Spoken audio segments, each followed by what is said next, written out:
It's only gonna be about a matter of time before Vince cuts you loose and starts to lose his mind. So find a new ring, go ahead and get online, cause we're celebrating no more jobbers in our life. No, this is not Mary J. Blige.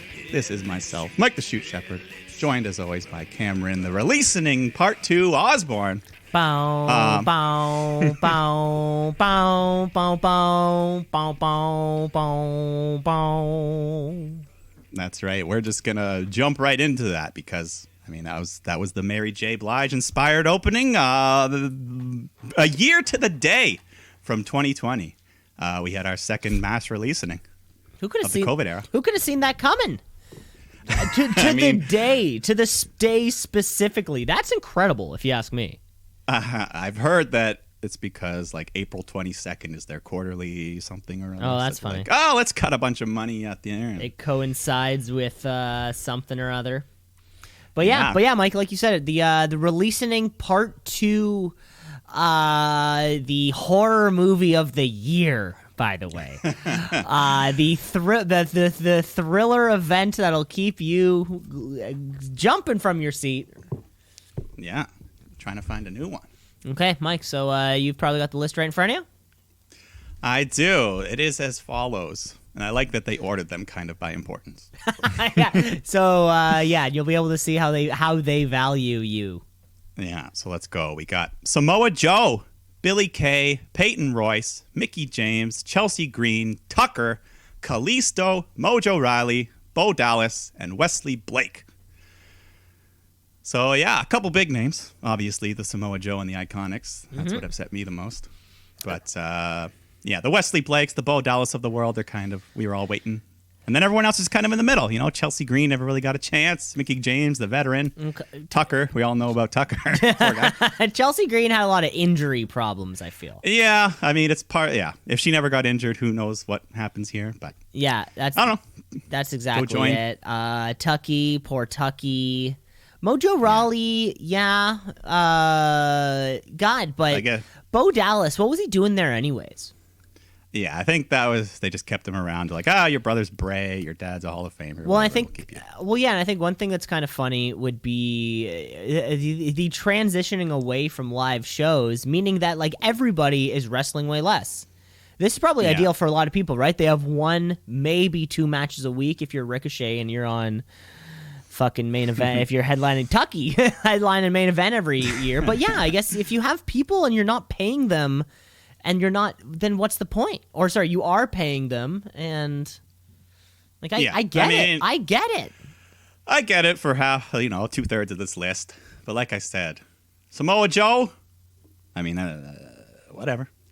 I guess I feel like he wants to wrestle. They don't want him to wrestle, and that was probably breaking point. Yeah, who knows? Maybe his contract was up soon, and they're like, well, we better, kind of cut our losses right now. And he also had some injury concerns, but even when he was healthy, they never really, he never really got the push, Yeah. And on commentary, too. He's probably the best one, my favorite commentary in all of WWE.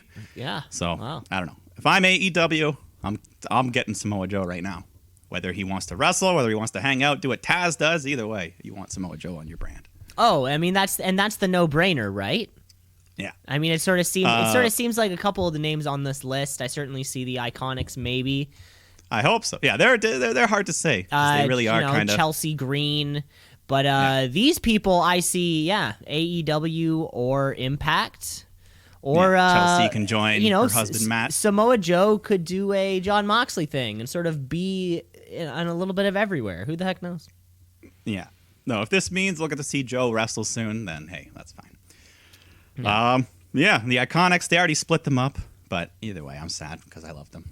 But, they're not, I don't know if they're necessarily the style that AEW is looking for, but, I mean, there's no one like Billy Kay over there.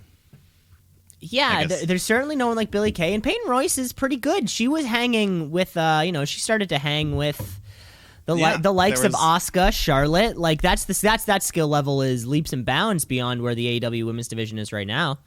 I feel like somebody remember that Peyton push that was supposed to happen we never got?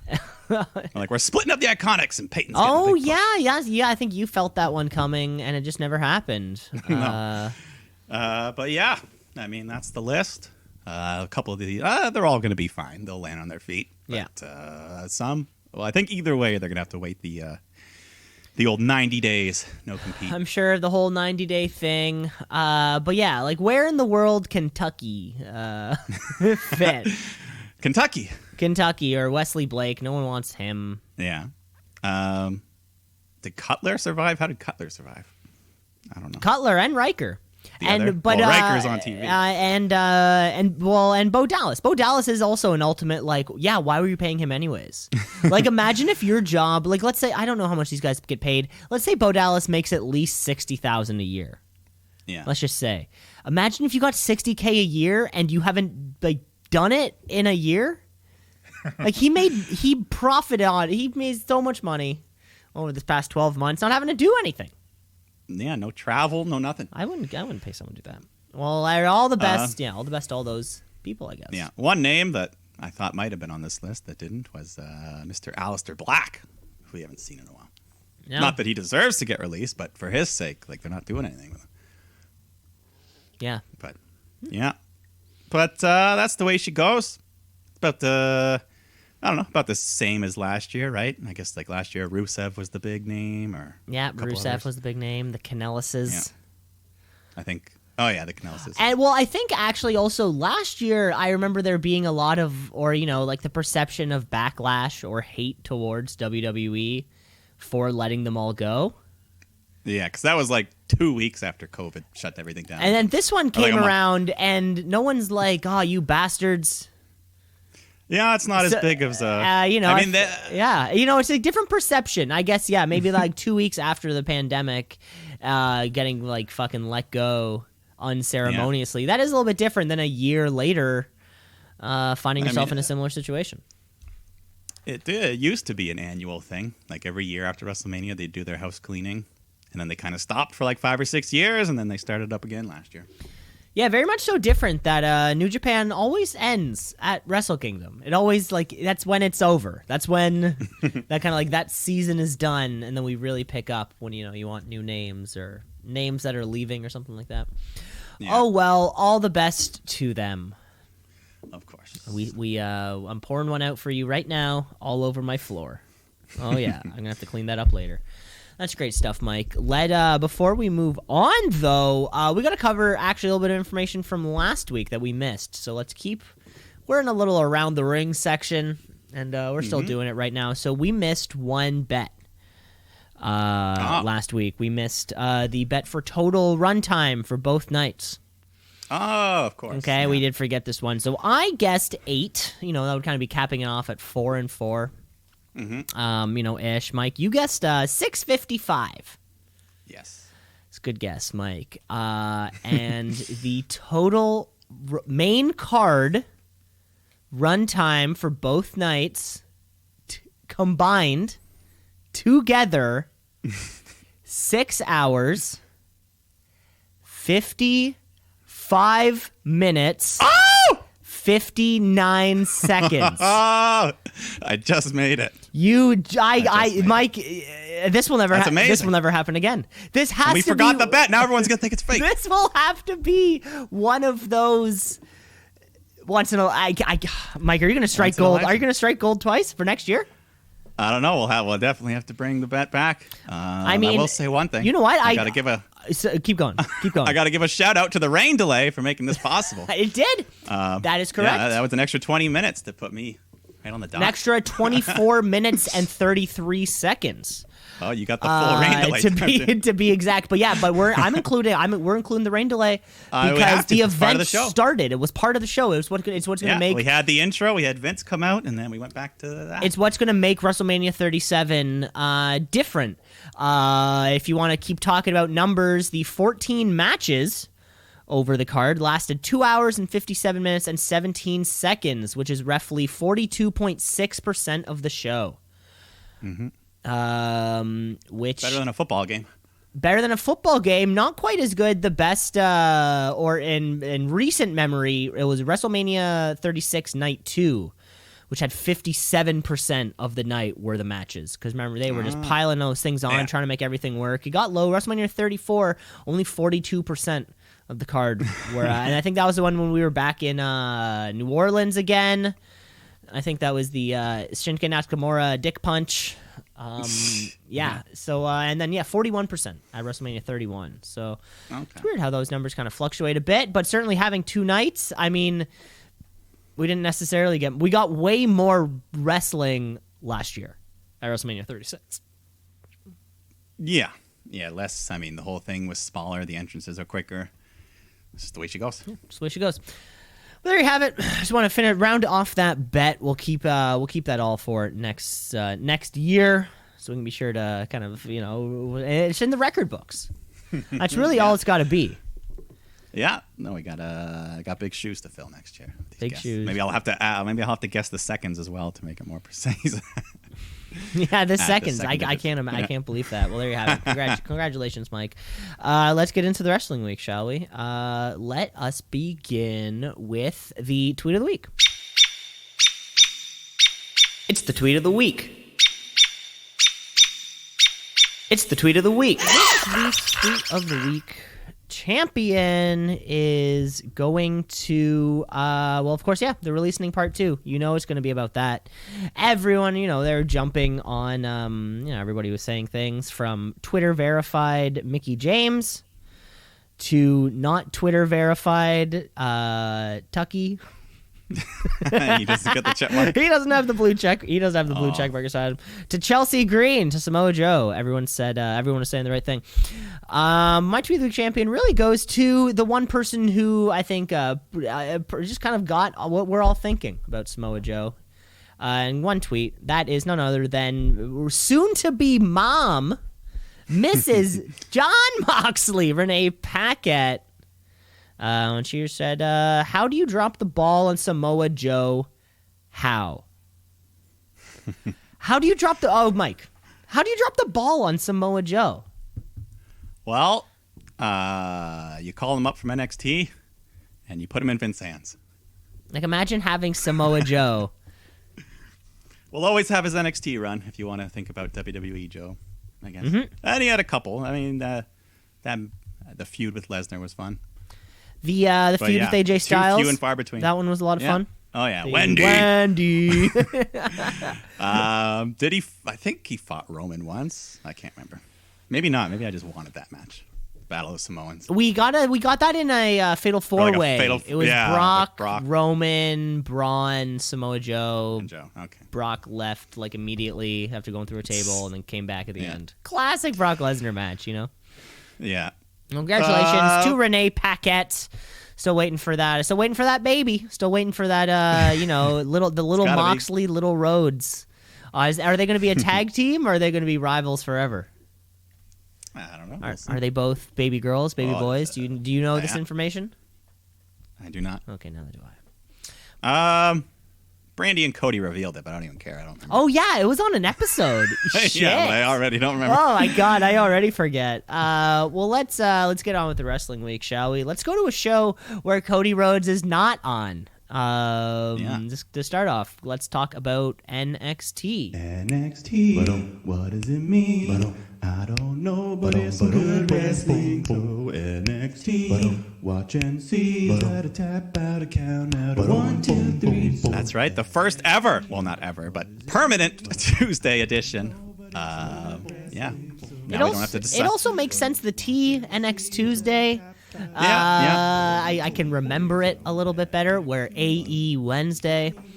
Perfect. And so for my dumb brain, this is great. Yeah, so we're kicking off with the new NXT champ, Karrion Kross, coming out with Scarlett. Cuts a promo, talking about time, comes full circle, and being the champ once again.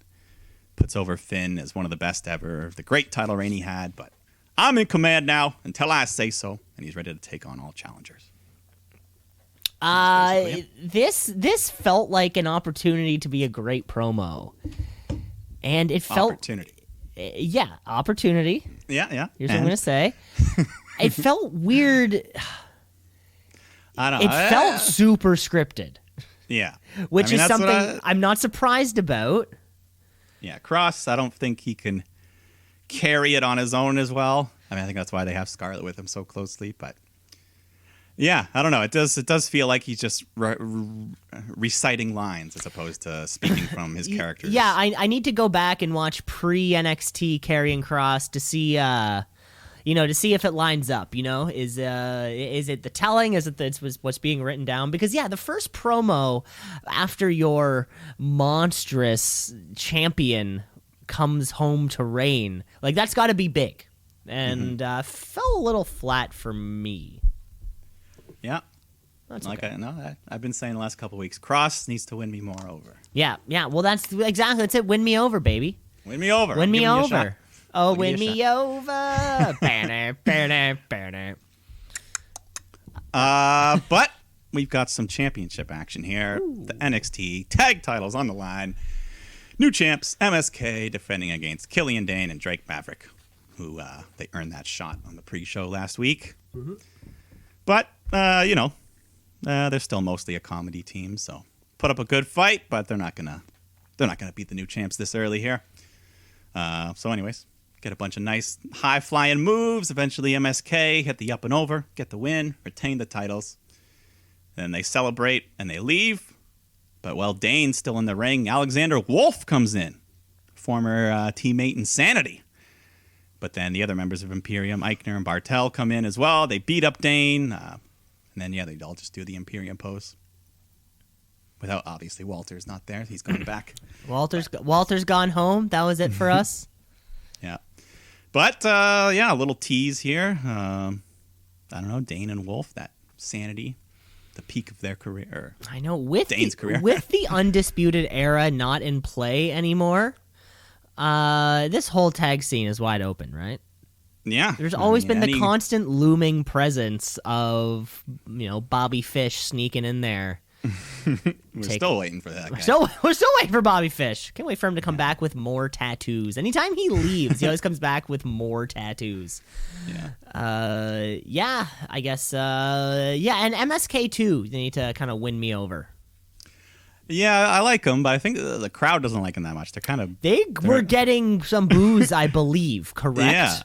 Yeah, I don't think they're meant to be heels. They seem to be the epitome of baby faces right now. Yeah, they're just like high-flying, having fun, like a Street Profit type of deal. But exactly, yeah, but same thing, kind of getting that rocket strapped to them, and then they've... It's like, hey, here's a bunch of baby faces. Here, take them. Yeah. But like you said, this tag division's wide open right now, so let's see. Mm-hmm. Let's heat it up. We go backstage where Robert Stone is talking to Aaliyah, trying to get her and Jessie Kamea a tag team title shot. And he's wearing these crazy gloves on both hands. These just leather, diamond-studded disco ball. It's like Michael Jackson and Daft Punk collaborated. they had a song together. Yeah, they made a glove together. Yeah. But then Mercedes Martinez shows up, just says, "Where's my money?" from that deal they made a few weeks ago, and starts choking Aaliyah until Jessie Kamea walks up, stops Mercedes. And I was surprised. Kamea has a couple inches over Martinez. She's a little tall. But I always say that, and then we look them up. We always say that in terms of Mercedes Martinez is 5'6", and you're like, oh, okay. Yeah. But that means Kamea's like 5'8". Anyways, they'll have a match later. But then we get some exclusive footage, TMZ, from after the match. Kyle O'Reilly and Adam Cole. Cole's being loaded into the ambulance. Kyle collapses backstage, and one funny part, they're both kind of being stretchered down the hallway and just talking shit, trying to hit each other as they're on the stretchers. I know. How did TMZ get this exclusive Capitol Wrestling Center footage? Well, I mean, if they can get footage of football players beating up their girlfriends in elevators. How do they get that footage? Someone just calls them. Oh like, hey, my man, God, I can't give me $2,500. You get this footage. I would love to make a quick $25K on footage of something happening. That's all it needs to be like. I can just record on my cell phone, Yeah. I think it's anonymous, right? I think. Well, that one, if it's a security camera, it's even easier because you're just working. You got the camera. You're like, oh, look at this. I'm going to say this. Imagine you're working the midnight shift one day at a hotel, and then suddenly you're like, oh shit, Jay-Z, Beyonce, and Solange just walked into that elevator. You're like, no way. Like they're staying. Holy shit, Solange is beating the shit out of Jay-Z right now. Like imagine you saw that live for the first time. Wow, that would be so cool. Wow. Well, thankfully they didn't do it to anything too damaging to the community here. Well, of course not. It's not what I'm saying. That's not what I'm saying. I'm saying the potential of it happening. Let's go on as Santos Escobar and his legado come out, cuts a promo about his year-long reign as champion and making this division forgotten no more. And then he lays down an open challenge, which is accepted by the man that I was hoping was going to be going for this belt soon, Kushida. He's here. Kushida fits into that. I was also looking this the other day when we were talking about it because he fits nicely into that junior heavyweight title over there in Japan. Yeah, he's. He won it.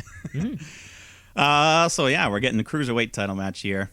One little note: Kushida was wrestling in the shorter trunks this week instead of the jeans Normally he's doing the cool jeans. Yeah, but I guess this gives him a bit more mobility for all that technical submission work he's doing. He even did a little fun Jushin Thunder Liger tribute at one point, the little pose around the ring. But yeah, Kushida's just working over those arms, going for the hoverboard lock. But Escobar fights back, goes for the Phantom Driver. Kushida escapes, goes for a pin. Escobar counters. Kushida reverses that. And he manages to hold Escobar down for the 3. We got a new champ, which is what I was hoping for. Kushida. Just like that. Holy shit. Just like that. That goes was from a loss and bounces right back. This was incredibly this belt has actually been this past 2 booking decisions for this, like establishing Escobar as being the main guy, the one and only, and 4 nights later loses to our babyface. And we were saying that too with that Jordan Devlin Santos Escobar match. It was like I just don't know who I want to win. And Kushida, you watch him come out from behind, like from backstage, and you want him to win. Yeah, Kushida, he's the one I want. You're just like, oh hell yeah, do your thing, yeah, Marty McFly, let's go. Big surprise. Maybe getting rid of the jeans and stuff is just a sign of him being more serious, less of the McFly, more just Kushida badass. More just Kushida badass. Yeah, this was great. This was fantastic. It's always fun to see a championship changing hands on normal weekly television. You don't even have to pay for it, it's free. Yeah, I'm ready for a nice title reign. Yeah, hopefully. We get a little backstage promo from Ciampa and Thatcher to remind us they're still together. And MSK, we're coming for you. So yeah, you know what? I missed the Thatch Man. Yeah, I kind of forgot about the Thatch Man for a little bit there, but Ciampa Thatcher makes sense. They kind of had their little feud going on, and now they're kind of together and. They've been, going at it for years. Ciampa can grow his hair back out now that he's done with Walter. Oh, thank God. More backstage. William Regal congratulates Kushida on the big win.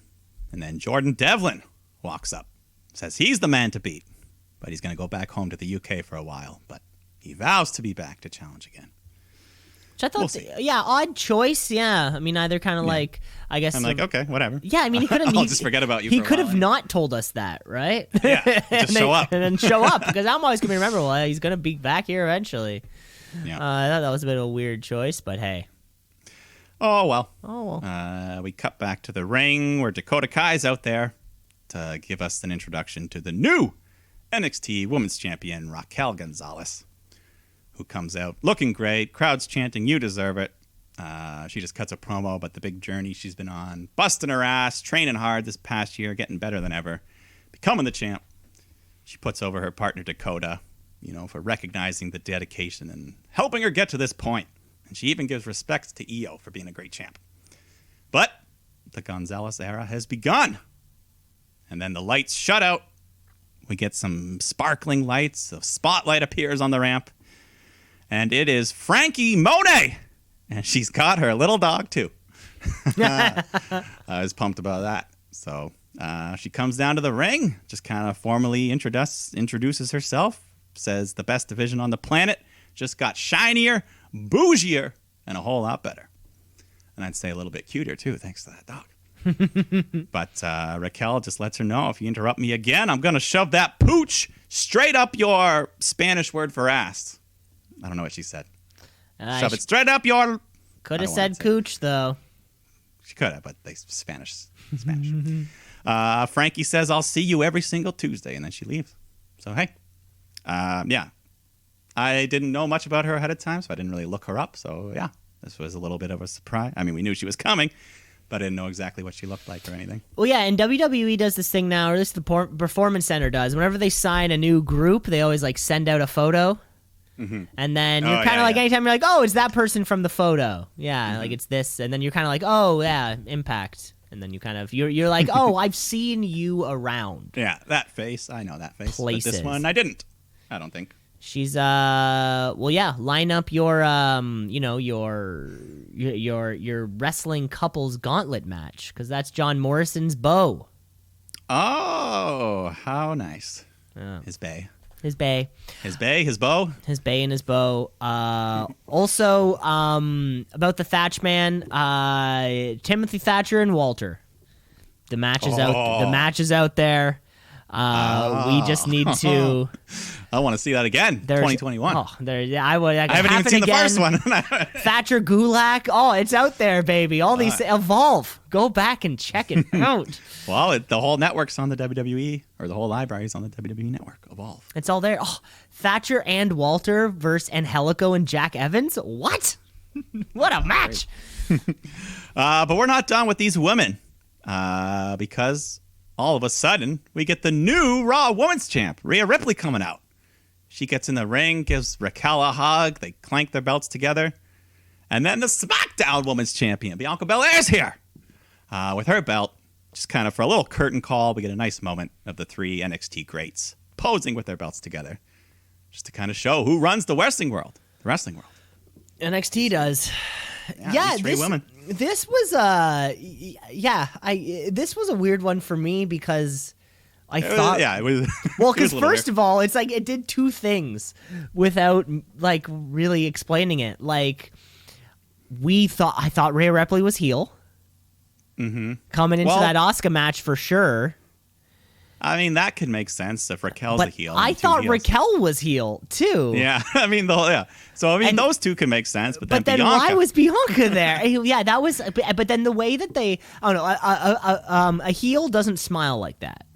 Yeah, like they were smiling like they're genuinely happy. A heel is never genuinely happy. That's what makes their quest, their lust for gold and championships, so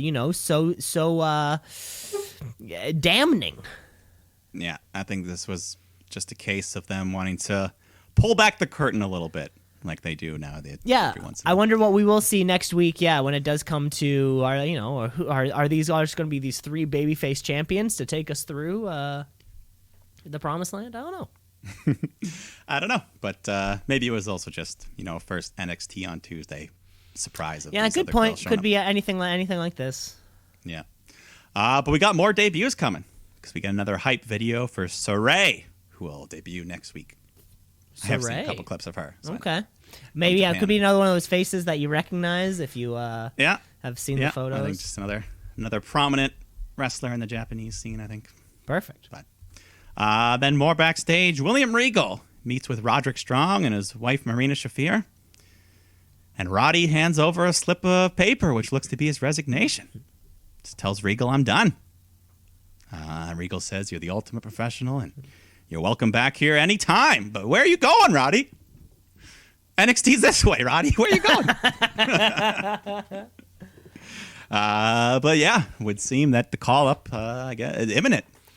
Roddy on his own being the first one is a little surprising. I know. I feel like he's not going to work up there. It's tough to say, yeah. Yeah. He's on his own. I don't know. He's on his own up there. I mean, I love me a good neck breaker. Don't get me wrong. Like good back breaker. suplex. I love all these things, but yeah, Roddy thrived so hard working with his buddies. And we thought if they were going to get called up, they're all going to get called up. Or at least a pair of them, yeah. Yeah, like Cole and Roddy, or I don't know. It's so bizarre. I hope though that there's a plan. Yeah, I hope. I mean, he didn't get released. They released a bunch of people, and he wasn't one of them. You know? No, he's throw him to SmackDown. Yeah. Of course. I'd rather everybody goes to SmackDown. Everyone goes. Yeah. But I don't know. Yeah, we love Roddy. Oh, you know what? Now that I think about it, yeah, maybe we could get a couple weeks of or a couple months of Corbin, Roderick Strong. Oh, come on. Well, of course, if Roderick Strong's coming up SmackDown, you know he has to go through. He has to go through the gatekeeper. How about one match? No, we're gonna stretch this out for 8.5 months. Remember how long Roman Corbin lasted for? It was like instead of 8 months. Instead of Roddy Nakamura, Roddy Cesaro, Roddy Bryan. Exactly. See, you're picking it up now. I'm happy. Well, we'll keep an eye on that one. But in the meantime, Leon Ruff's taking on Isaiah Swerve Scott. Swerve just kind of picking up off that great showing in the gauntlet here. Still grooving into that heel role. And these two kind of developing a little bit of a rivalry here. But yeah, just quick action, bunch of counters, reversals. Eventually Swerve hits this other finisher of his. It's not the house call. It was like a inverted Michinoku driver. Yeah, some kind of driver. Or as Michael Cole calls it, the Blue Thunder Bomb. The Blue Thunder Bomb. Oh, God damn it, Cole. But they're not done, because after the break, Swerve gets interviewed. Ruff attacks him, slams him into some equipment, and leaves laying him out. So a little new angry side of Ruff we've never seen. Yeah, a little bit Can't more. push the little guy around. Yeah, a near end. They'll get another couple matches out of it. But the Isaiah Swerve Scott's hair is like he's activated his heel mode hair. These the colorful dreads that kind of like fall at about the eye line. I think it's gonna be great. The grills make him more heel. Those golden grills. He's gonna be great. Yeah, he's gonna be great coming up. Yeah, Kushida Swerve. That could be a great match. See, right there. But we got the main event. We got some 8-person mixed tag action here. Bronson Reed, Dexter Lumis, Shotzi Blackheart, Amber Moon, taking on the 4 members of the Way. But of course, this is mixed tag, not intergender. So men fight the men, women fight the women. But there's always times where they intermix. Shotzi and Ember give usually the women beating up the men. Like Shotzi and Ember give Johnny a good smacking, and throughout the match, yeah, Dexter, it's not often like Johnny going for the one final beat on Ember Moon. You're not often seeing that much. Once in a while, though. Maybe. Like Nia in the Rumble, that was great. Oh, that was the best. It was the fucking. It was like 5 in a row. Yeah, like she gets super kick, RKO, pedigree. Yeah, and then she gets the RKO. I think she got a 619. Yeah. And then Dirty Best Deeds. thing Nia Jax has ever done. Best thing. Oh, we popped huge. We popped huge for that moment. But throughout this match, Dexter Lumis and Indy Hartwell, just that sexual tension is filling the Capitol Wrestling Center. They're just kind of locking eyes, and Candice at one point just pulls Indy down right off the apron to break the spell. And Bronson Reed showing some strength. He picks up Gargano in Theory at the same time. And then more woman on men. Candice tries to crossbody him, but he just stands there and she just bounces right off. But then she did hit a big suicide DDT onto Dexter on the floor. Yeah. Bodies everywhere at one point. Everyone's just all over the place. Lumis gets Gargano in the silence. Indy goes to break it up, but she hesitates. And then she just drops down to the mat, closes her eyes. So Lumis sees this, releases Johnny, goes to check on Indy, but then Theory kicks him from behind. So Indy's not happy with this. She tosses Theory to the floor, and then she just plays dead again. Just lays down at the edge of the apron. Dexter Lumis doesn't know what to do. He just picks her up, carries her off to the back, as Indy gives a little smile and thumbs up to the camera. So I don't know. That's a little sketchy from Dexter, isn't it? A little scandalous. Yeah. I mean, dragging a passed out girl somewhere. I don't know. No, she was awake. Consensual. She was awake. Don't make They're it. just role playing. They're role. Don't make it something it's not. She was awake. Back in the ring, Ember Moon jumps off of Bronson's shoulders to hit a big eclipse onto Theory.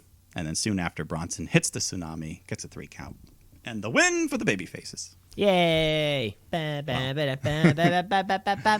this was a great main event. It was fun. Yeah, it was a lot of going on at once. It was fun. I like the index, they're calling them, the couple name. The Indie Dexter. Index. That's funny. That's funny. I do like that, actually. Yeah, it's fun. So they're off getting freaky somewhere where everyone else celebrates. But, yeah, fun main event. That was a lot of fun. That was your first ever Tuesday NXT. Yeah, the first ever over there at that Capitol Wrestling Center. And I think it went pretty well. Yeah. That's great. That was it. And then I guess move over to part 2. Should we take a break, or what do we think? Do we want to keep going for it? We could probably just roll through. It's the only thing we got left. Man, let's just roll through. Hell yeah, the first Shoot Brothers with no break in the middle. God, we're now in that period there. I mean, we have done like 3 shows in a week. Yeah. So we caught up with Monday and Friday. Yeah, we still got to find the schedule, what the schedule will be. So let's go over to a show that can just, you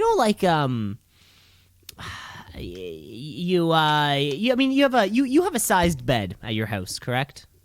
One that conforms to a certain size. One that conforms to a certain size. That is correct. Yes. And you know that it's you feel like it's you have a good amount of stretching room. Yeah, my feet reach the. Your feet reach the end, your hand reach the end, and then sometimes you're fortunate enough to stay at a hotel. Mm-hmm. And you kind of jump in that bed, and for some reason, it's just a little bit bigger. You can stretch out a little bit more. Your feet don't quite hang over, or your arms don't. You can just really just let yourself be free. Yeah. I don't know. I always sleep better at home, though. The little more, I'm saying, like a little more comfort room. More room, yeah. You stretch, I've been a king size. You can go full starfish, and you're not even hanging over the side at all. Yeah. But they're very rarely pushed against the wall. I like my bed against the wall. Oh, in the corner? Like not the head? Yeah, I like the side. I like having a side. Sometimes I wake up, I'm wedged in there. I don't know why. It's just always been a part of it. Just getting wedged in your little hole. It's okay. Yeah. And hotels are always so bright in the morning, even if the curtain's closed. You fall asleep with the air on. It's an ice box. Wow. You're really making it specific. Well, Mike, where I was going with this is that for the first time... first time in All Elite Wrestling's life, they've been able to just stretch out their toes. They can go full starfish on that hotel bed, and they're not going to hang over at all. All Elite Wrestling. AEW. All Elite. They coming for you, Vince. Better watch out. It's too sweet. AEW, yeah, this is the first Wednesday for them also, which is fantastic, and they pulled some of the best numbers they ever have. So second highest ever, yeah, exactly, and it was not the second highest ever NXT. I think it was kind of like an average NXT. Yeah, they both went up a bit. NXT I think was around 800K, so a little bit, but still AEW benefited more definitely. I don't know. I guess that says more people that watch NXT also watch AEW than the other way around, I would think. I guess that would say that, yeah, more people are like, well, I got to choose between the two. I guess I'll choose NXT. But it's weird. It's like, why wouldn't you just choose? Who the hell knows? We don't live in the States, so it really doesn't matter for us. We don't have to make these decisions. But we kick off with a big...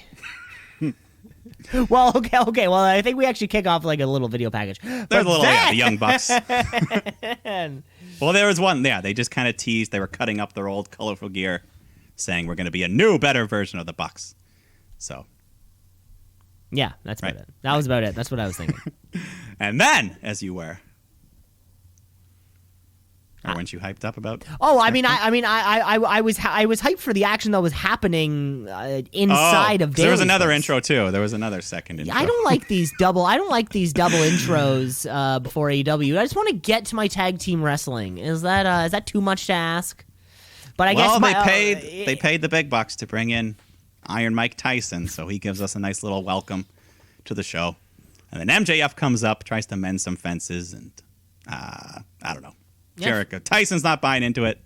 He's not the best actor, but MJF gives him a blank check. Tyson rips it up and spits it in his face. Or chews on it first, like Evander Holyfield's ear, and then spits it in his face. How much do you think Tyson is worth? Because now we're on 2 weeks straight. For what do you think they just said? Here's the number. Here's how many appearances we want. Yeah, I wonder. I'll say he got paid $50,000 for this, for the one appearance, for just showing up tonight. Just for this, $50,000. Yeah, plus like hotel and kind of like maybe a 1 year of down. Bo Dallas salary for tonight. Yeah, 1 year of Bo Dallas' salary for one night. That's funny. Yeah, I'd say that. Yeah, $50,000. That's fair. Yeah, but we'll see him later in the main event as the special enforcer. Hell yeah. But yes, after all those intros, what you were looking forward to, because we're starting off hot. We're getting the AEW World Tag Title match. Young Bucks defending against Pac and Rey Fenix, which they earned a few weeks ago. Was that at Revolution, the Battle Royal? I can't remember. St. Patrick's Day Slam. Oh, that's right. Yes. So Bucks come out. They got the new gear on, much more plain, just white and gray. And they still kind of do their little pose and stuff, but yeah, I guess even at one, yeah, they're not flashy anymore. Yeah, they're not used to the heel life either, because at one point in the match, Matt goes to the wrong corner, and commentary even notes that they, that's the heel corner, or they belong in the other corner. So some TV acknowledgement of the corners mean which side you're on. That's, yeah, I mean, ever since you noticed it, it's like the only thing that I see in tag team wrestling now. At the beginning of every tag match, you have to double check, like, okay, everyone's. But, the match itself was awesome. You know what you're going to get with these guys. Just lots of back and forth, high flying. Although the Bucks seem to be doing a little bit of less flips, more back to basics, as Don Callis was saying on commentary. But, Pac and Phoenix were in there, so we had plenty of cool moves, just acrobatics, people running all over the ropes. They would cut to the crowd. You had all the other teams in the division just watching closely, trying to get a shot next. But, a bunch of big near falls. There was this awesome version of the Destroyer I've never seen, where Nick and Phoenix, they bounced his feet off the ropes into the Destroyer. It was crazy.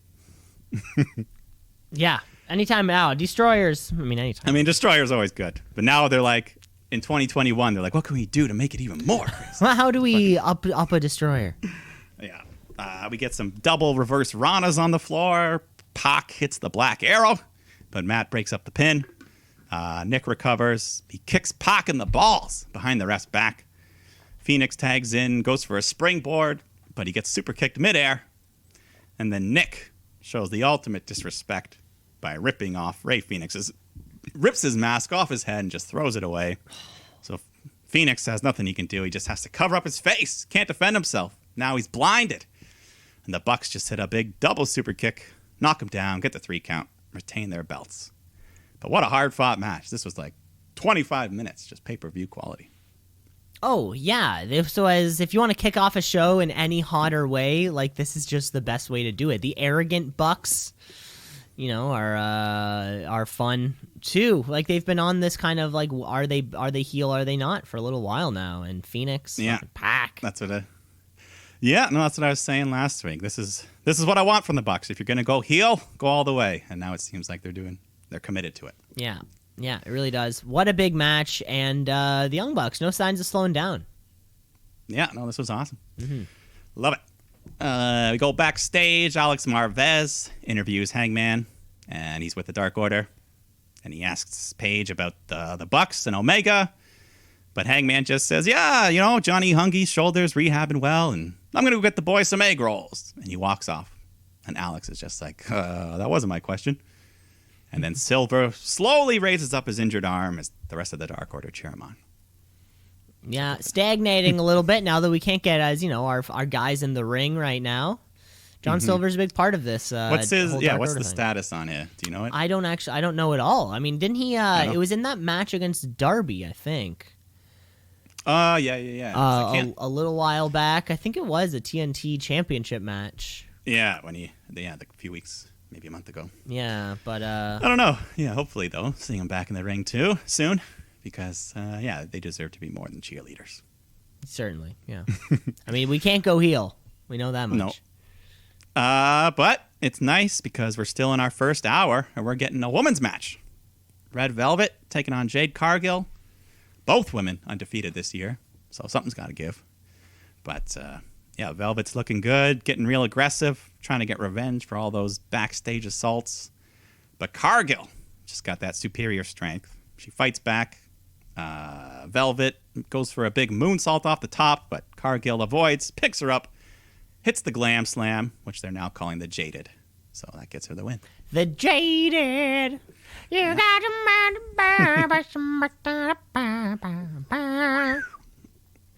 This was Alternate. This was a little rematch, right? Was Red Velvet the I think she was the partner of Cody. of Cody? right? Yeah. In that Okay. Shaq match. Yeah. I like Red Velvet. She's kind of been hovering around, I guess picking up wins on Dark. But Cargill is the one that's pushing. Picking up wins on Dark. Classic thing to do here.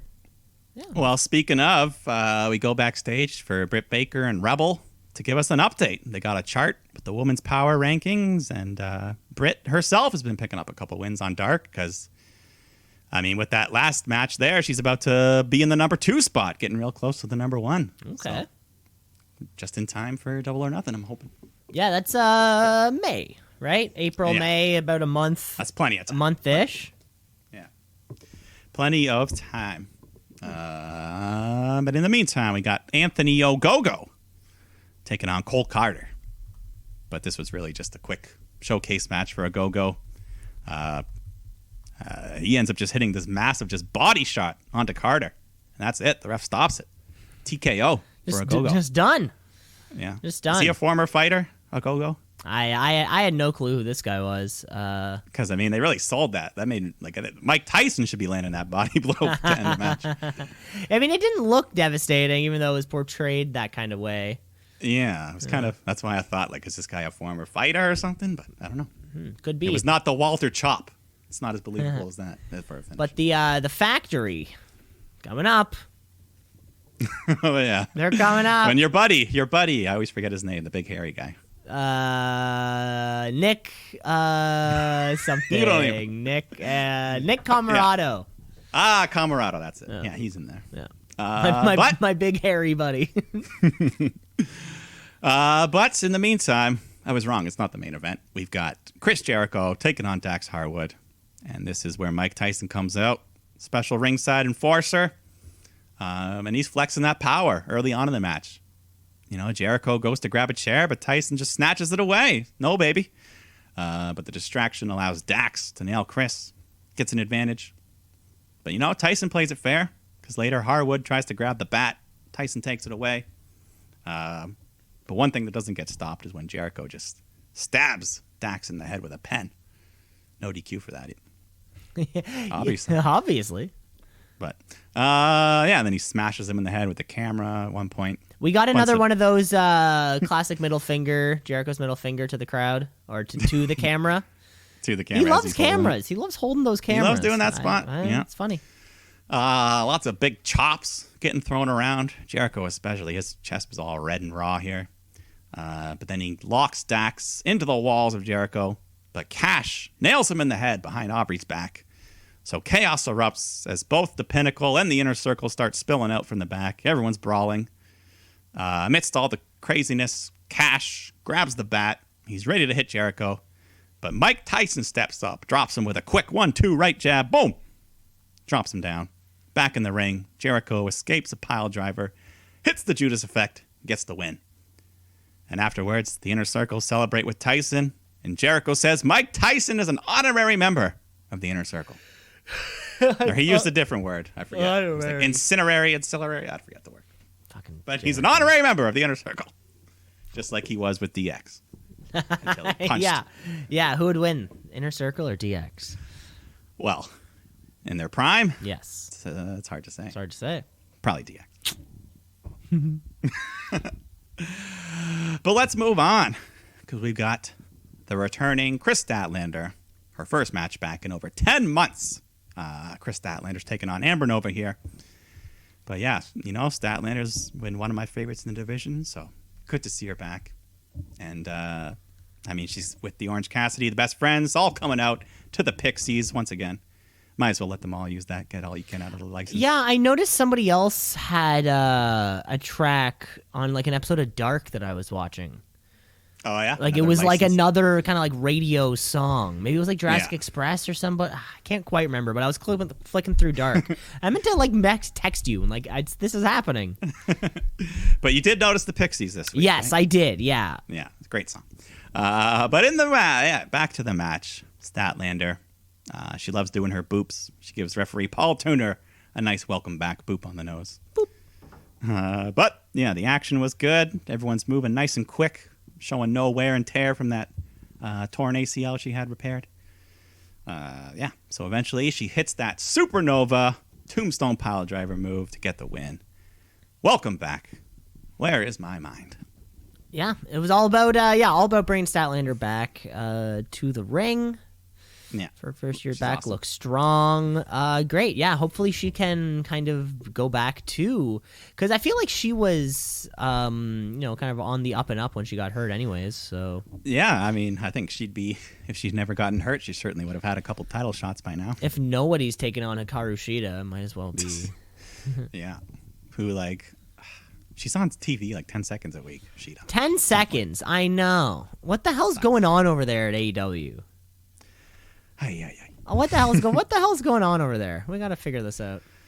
Well, one guy we might be able to ask is Tony Schiavone, the man, the jack of all trades. He's in the ring to interview Christian Cage.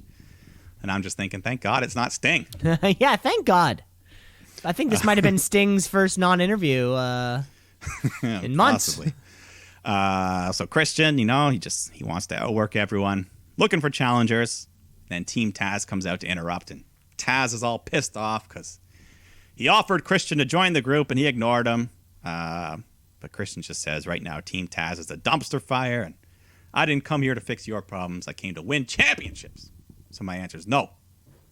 So Taz calls him a shitbag, says, I never liked you or your buddy that carried you. And then Powerhouse Hobbs steps into the ring, and they exchange blows. Hook jumps in, so Christian gets outnumbered. They all beat him down and slam his head onto the steel steps. And just like that, a returning legend has to take on Team Taz. Just like that. It's a formula at this point. Somebody comes back. Are they the Baron Corbin of the? They're the Baron Corbin of a. They're the gatekeepers. You got to take on Hook. You got to take on Ricky Starks. Yeah. Yeah. Team Taz stands tall. At least this means Christian has a feud, I guess, right? Mm-hmm. So, we talked about Sheeta. We will be seeing her next week, thankfully, because they announced that Ty Conti, the number one ranked, is getting that title shot next week. So that could be interesting. Ty Conti. She could get the win. Who knows? Hey, that'd be cool. That'd be fine. I think I have more interest in Conti. I think so. I think I'm more interested in anybody. How am I supposed to have interest if you're on television for 10 seconds a day? You don't do anything. We don't know anything. That Maki Ito was here for like 2 weeks, and I know. And I know way more about her. She like waved at us, and that was enough for me. Oh well, we'll get there next week. Hopefully. But we do have one more title match for the night. Main event here. Darby Allin defending that TNT title against Matt Hardy in a Falls Count Anywhere. So good step, classic step. Falls can count anywhere. Yeah, I mean Hardy, we worry about him. He's fearless, but he had some scary moments. Yeah, we want his falls to count in the ring. Yeah, thankfully he's with Darby, who can do most of the falling. Darby's a safe guy. Well, for others, for himself, he doesn't give a shit. So right off the bat, Hardy's bringing the chair in, just beating Darby around with it. They were pretty stiff shots too. You could see Darby's back was bleeding from these chair shots a little bit. So Hardy's in control for a while. Darby fights back. They get some more chair shots of his own. But then the other members of the Hardy family come out to help Matt. So Darby's on his own, getting ganged up on until the Dark Order run out to make the save. And Sting was with him as well. Yep. So we got they're kind of loosely associated with each other. Yeah. Dark Orders are just the genuine good guys. When you need the cavalry, they're there. Yeah, in the sense that they're both not assholes. That's kind of their in common. Yeah. So everyone's just swinging at each other. Sting's got his bat, and then Lance Archer comes out to square off with him. But he doesn't hit him. Instead, he just hits the blackout to someone else. Just kind of send a message to Sting. So anyways, back to Darby and Matt. They fight their way up the top of the ramp. Matt puts Darby's head inside a steel chair and does the vicious twist of fate onto the seated chair. But somehow Darby kicks out. So then they kind of fight over behind the curtain somewhere. Hardy sets Allen up on a table, climbs up a ladder, and then hits a big leg drop, breaking through the table and Darby. But Darby kicks out of that as well. So Hardy can't believe it. They fight their way back up onto the stage. Darby beats Matt down with the baseball bat, sets him up on a table, and then he starts scaling up the giant metal truss. Just holding this arena together. And the crazy bastard, you know what he's going to do. He's up there. He hits a massive coffin drop, crashing down, breaking through Hardy and the table. Darby makes the cover, gets a 3 count, retains his belt. That was 20 feet. That was 20 feet at least. That's what so they say. That was 20 feet at least. What was bigger, that or the skull? Because they both said 20 feet. Yeah, I was thinking that. But no, it was a big drop. It was a great. Well done. They worked hard. It checked all this. It checked all the boxes, really. Just like high spots, good finishes. Matt Hardy was over delivered. He did some big bumps. They even had me for a second. I thought maybe he could win. Yeah, and Darby Allin adding to, this little breakout star of the year. Maybe kind of. He's had. It feels like 3 or 4 championship matches in the last 2 months maybe for this belt. Yeah, ever he got since hung up on that. Yeah, ever since Revolution. He's been making up for lost time. Exactly, yeah, because that was a lot of lost time. That was like 4 months of lost time. Yeah, unfortunate. Yeah, but, continues to be a super reliable Dynamite main eventer too. Yeah, going up against Cody or whoever they needed him to. Yeah, whoever it ends up being. So, yeah, but they delivered here. Mm-hmm. Good main event. Worked hard. Great episode of Dynamite. You had 2 big title matches for free. 2, yeah, even to kick off the show and then one to finish it off. Yeah, it's nice. Yeah, you get that classic AEW tag team opener and then a hot finish. Yep, and then we got that women's title to look forward to next week. It's like they wrote the book on it. Well, that was it. That was the wrestling week. God, Mike, it feels like a short show comparatively speaking after we kind of catch up from the post-Mania hangover. However, the SmackDown after Mania is coming up still. Yeah, there'll be a couple Fallout things to... Yeah, maybe even a call-up or 2. Could have a call-ups, Fallouts. Definitely need to hear from the Tribal Chief, of course, after he double-pinned... the fucking Bryan and Edge. Yeah, Daniel Bryan and Edge. I was so stupid for thinking that Daniel Bryan was going to win. I'm still thinking about that. I booked with my heart, not with my head. You booked with your heart, not your head, and it was the high. Or Meltzer gave it the highest grade. What did he give it? He gave it 4.5. 4.5? Oh, yeah. Gave it 4.5. What else? Any other highlights? Riddle Sheamus was 4. Bianca Sasha Cesaro Rollins. That was also 4. Bianca Sasha was 4. 4. Oh, that deserved more than a 4. 4.25. 4.25. We got a -1 for Fiend Randy. Okay. He's done -1 before. And a 0.5 for Billy Kay and Carmella versus the Riot Squad in their section of the tag team turmoil. Oh, you can't review individual sections. He broke them all down. 0.75, 0.5, 1.25, 1.75. That's thorough. That's thorough, if nothing else. I mean, I think for a match to get a 1 or lower, I think it has to be so bad that, none of these wrestlers have ever done that in their life. Yeah, we got Braun. Realistically, a 2. Come on. Braun Shane is 1.5. See that? That could be at least a 2.5. 1.5, the big bump off the cage. He punched through the cage, goddammit. He ripped the cage off its thing. I don't think I've seen that before. I don't know. Yeah, so another highly rated Roman match, which is. I didn't expect anything 5 stars, so no. At the end of the day, it doesn't matter. That was it. Let's round off the show, shall we? Let's give you the Wrestler of the Week. It's the Wrestler of the Week, of the week. The Wrestler of the Week, of the week, of the week. The Wrestler of the Week, of the